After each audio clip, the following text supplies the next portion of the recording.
Here are some helpful tips for a simple abdominal curl.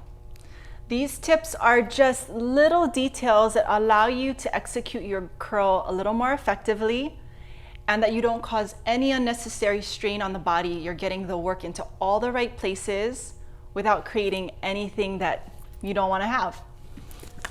So, from our backs, we'll set up in our basic setup, parallel feet, hips width apart, taking the hands and interlacing them behind the head.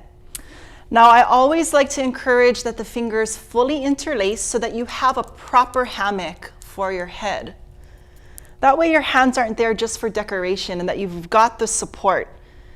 Now, typically what we'll see in a simple abdominal curl is we can see something like this, where we really just are shoving the chin into the chest and we're getting like a really good neck stretch out of it.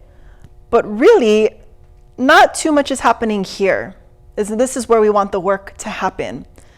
So we want to make sure that we keep a space between the chin and the chest. I was always told the idea that you could put a lime or a lemon right underneath your chin. So you want to keep that space. And then when you come up into that curl, that you have that space, and then right away you'll feel, now this is where the true curl needs to happen. So those abdominals, which is really what they're designed for, this flexion, can actually work. So sometimes I'll just put my fist there or I'll put my finger there.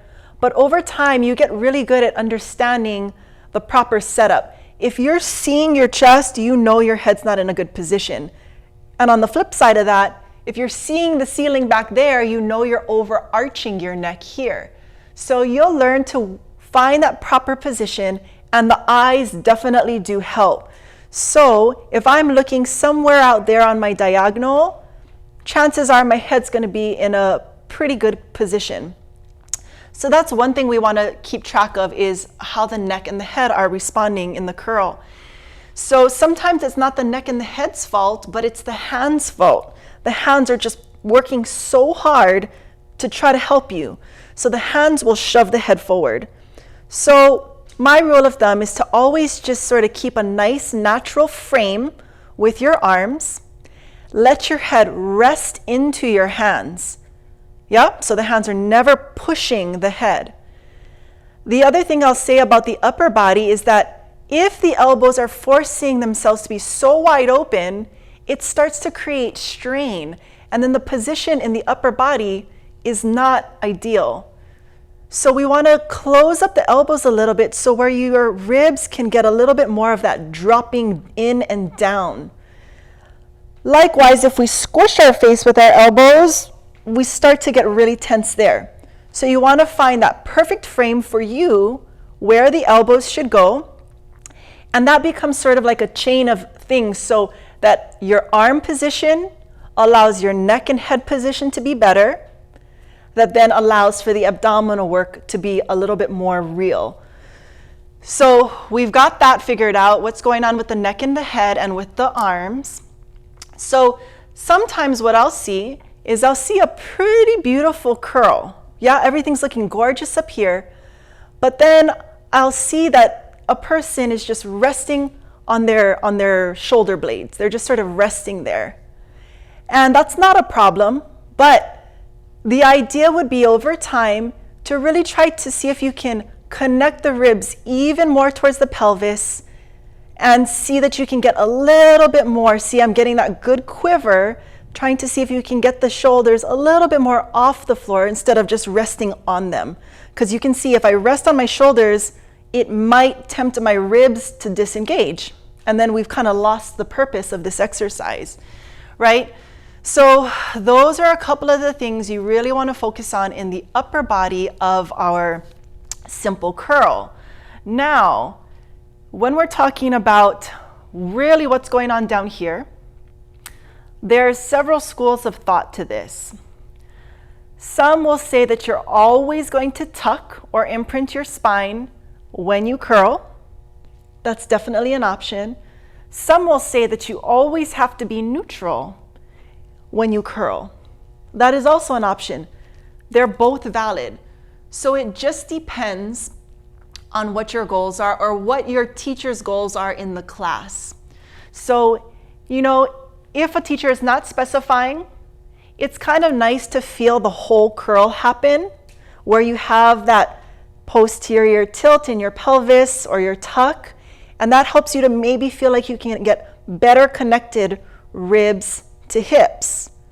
So that's definitely a way that you can approach your curl up, is by also adding the tuck of the pelvis or the imprint of the back. Now we want to make sure that no matter if you're doing it tucked or neutral, that the belly is sinking to the back and the waist is cinching, right? So that we've got that core support going on with this action.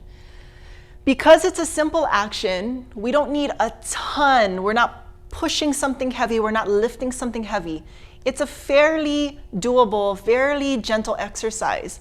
So when you curl up, initiate, use that breath. That's why we breathe. We use the exhale to help draw the belly into the back, to draw that belt into a cinch, so that when we're here, we can sustain it, we can be here, and we're not going to create stress on our abdominal cavity, on our pelvic floor, or even on our spine.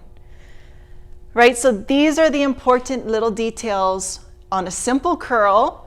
So simple, but not so simple.